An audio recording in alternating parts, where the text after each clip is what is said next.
One of the highlights of an off-highway ride is discovering a well-maintained trail. It can make your day. However, all trails need routine maintenance.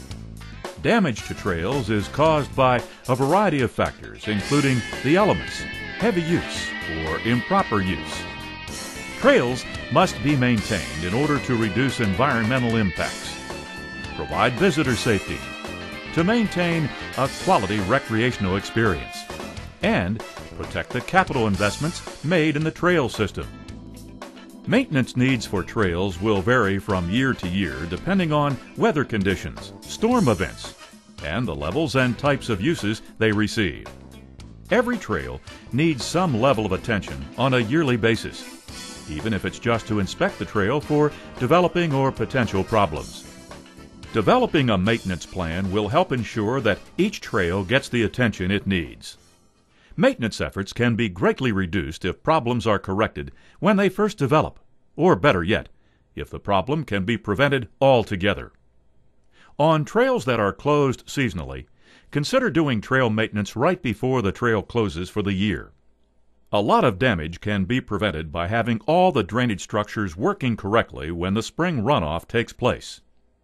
Trails with good design and competent engineering are far more durable and sustainable than poorly planned trails.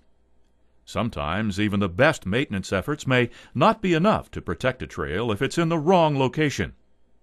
An important part of trail maintenance is identifying poorly located and poorly designed trail segments early, and directing efforts and resources toward relocation or reconstruction of the trail in order to achieve sustainability over the long haul. When it comes to basic trail maintenance, there are three priorities to consider.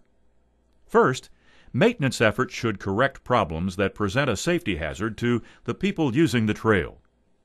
Second, trail maintenance efforts should minimize impacts of the trail on the environment. And third, maintenance efforts should restore the trail to the design standards specified for that particular trail.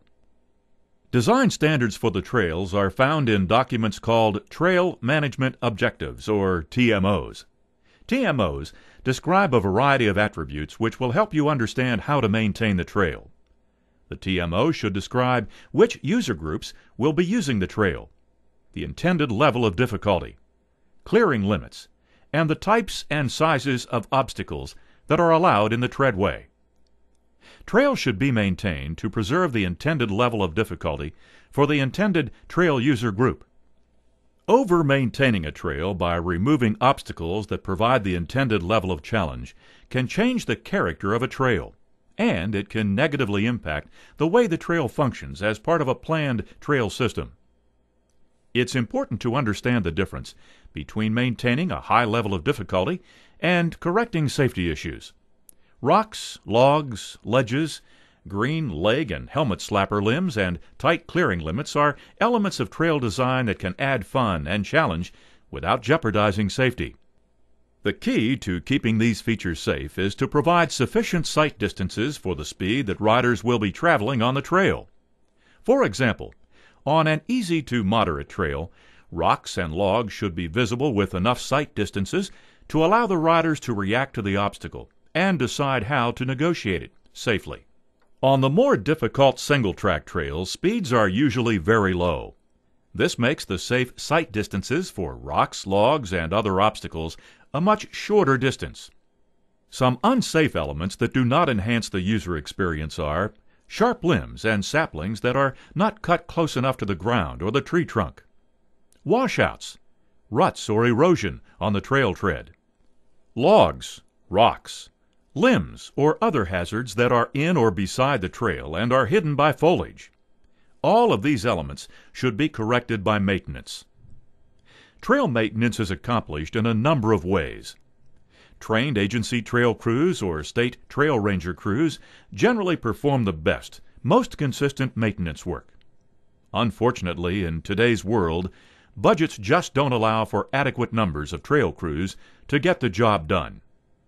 Certainly, the key to better trail maintenance in the future will be to utilize volunteers through clubs and civic organizations to help fill the gap. Start getting people involved now and keep them involved. Grant programs also offer opportunities to fund agency efforts, volunteer efforts, and youth corps programs to maintain trails. When working with volunteers, remember that they can achieve a great deal of work, but you must make an investment in the time and training to manage an effective workforce. Volunteers need to work with the permission of the Land Management Agency and under some level of oversight by the agency. Formal agreements like an Adopt-a-Trail program agreement are an essential part of ensuring that work will be completed in the right manner, that liability and insurance issues are defined and understood by both parties, and training requirements can be fulfilled. Formal agreements also give volunteers a sense of ownership and pride in the trails they work on. Whether volunteer or agency, the people performing the maintenance work need to be prepared. This usually means that they've received training in first aid and CPR, as well as specialized training for equipment operation. Most commonly, that means being trained to operate OHVs and achieving certification as a chainsaw sawyer. It could also involve being trained to run trail dozers, track hoes, or other equipment. Workers need to wear hard hats, eye protection, long-sleeved shirts, work pants, boots, and hearing protection when needed. Motorcycle helmets and goggles may be substituted for hard hats and safety glasses. They also need water, first aid equipment, sunscreen, and personal medications.